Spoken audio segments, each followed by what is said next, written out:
अब एक और इशू बहुत अहम है कि कोरोना वायरस की वबा पूरी दुनिया में फैली हुई है। सबसे ज़्यादा लोग अमेरिका में मारे गए हैं, सबसे ज़्यादा लोग इटली में मारे जा रहे हैं। लेकिन हिंदुस्तान में एक जमात है जिसका नाम बीजेपी है और उसका एक मिलिटेंट विंग है RSS.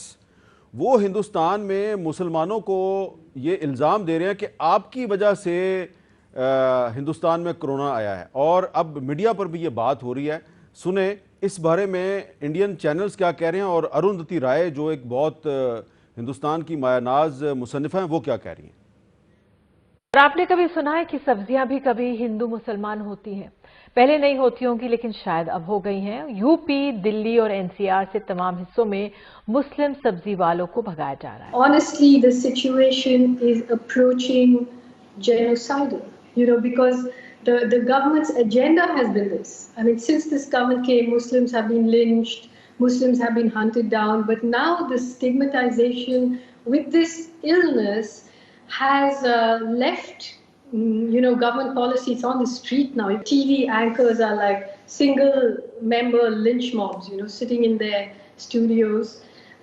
So you see what happened in places like Rwanda and the role that the media played. Ehsan Iqbal साहब, अरुंधति राय जो है वो कह रही है जो रवांडा में हुआ, अफ्रीका के मुल्क रवांडा में एक कत्लेआम हुआ था, जेनोसाइड, वो कह रही है हिंदुस्तान में वही होने लगा मुसलमानों के साथ। हिंदुस्तान तकरीबन उसी अमल से गुजर रहा है जिसमें तहरीक पाकिस्तान पैदा हुई थी। ये वही अवामिल थे जिसने कायद आज़म जैसी शख्सियत को, जो हिंदू मुस्लिम यूनिटी के चैम्पियन थे, ये सोचने पे मजबूर कर दिया कि हमारे लिए कोई और रास्ता नहीं सवाए इसके कि हम एक अलहदा वतन हासिल करें। और आज जो कुछ वज़ीर आज़म मोदी वहाँ पर मुसलमानों के साथ कर रहे हैं, मैं समझता हूँ कि ये कायद आज़म को सच्चा साबित कर रहे हैं, लेकिन अपने मुल्क की बुनियादों को खोखला कर रहे हैं। चूँकि कोई भी मुल्क अगर अपने मुल्क की इतनी बड़ी अक़लियत के साथ ये कुछ करेगा तो वो मजबूत नहीं हो सकता। हिंदुस्तान के मुसलमानों की मदद कैसे की जाए? और इसके लिए मैं समझता हूँ कि हुकूमत को भरपूर सफारती मुहिम चलानी चाहिए, इस्लामी ममालिक को बाखबर करना चाहिए। और हम कब से कह रहे हैं कि देखिए आज ये लॉकडाउन है ना, 1 महीने का 2 महीने का, सबकी चीखें निकल गई हैं। अमेरिका में मुजाहरे हो रहे हैं, पेरिस के अंदर मुजाहरे हो रहे हैं, 15 दिन 1 महीना वो घरों में नहीं रह सके। आप अंदाज़ा कीजिए 8 महीने से ज़्यादा कश्मीर के लॉकडाउन को हो गया है। कश्मीर के लोग 8 महीने से लॉकडाउन के अंदर हैं। ये फ़र्ज़ है कि हुकूमत इस वक्त दुनिया के ज़मीर को झंझोड़े कि देखिए आप तो 1 महीने के लॉकडाउन से चीख रहे हैं, वो 8-8 महीने से लॉकडाउन में है। शिबली फराज साहब।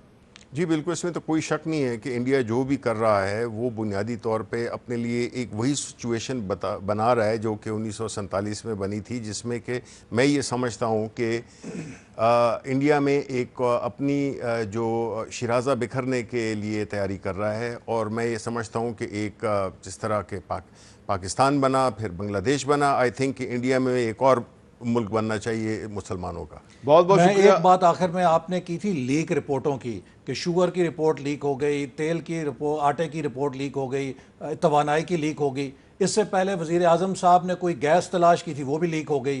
तो ये हुकूमत भी लीक हो जाए, हमारी जान छोड़ दे। अच्छा नहीं, आप दोनों का बहुत बहुत शुक्रिया। इस सूरत हाल का तकादा ये है कि बहुत से लोग पूछ रहे हैं कि अगर इस वक्त हिंदुस्तान की हुकूमत मुसलमानों के जेनोसाइड, कत्लेआम की तरफ जा रही है, एक मनसूबा बना रही है, उनकी मदद कैसे करें।